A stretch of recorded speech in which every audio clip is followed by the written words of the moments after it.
বিএসএফের গুলিতে বাংলাদেশি নিহত।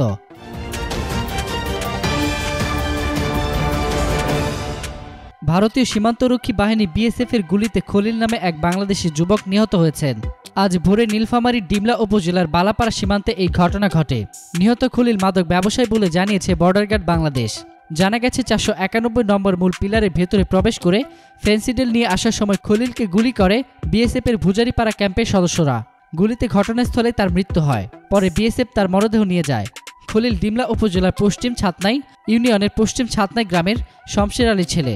বিজিবি রংপুর 51 সেক্টরের দায়িত্বে থাকা বালাপাড়া কোম্পানি কমান্ডার সুবেদার মোবারক ইসলাম ঘটনার সত্যতা নিশ্চিত করে বলেন, খলিল ফেন্সিডিল ব্যবসায়ী ছিল।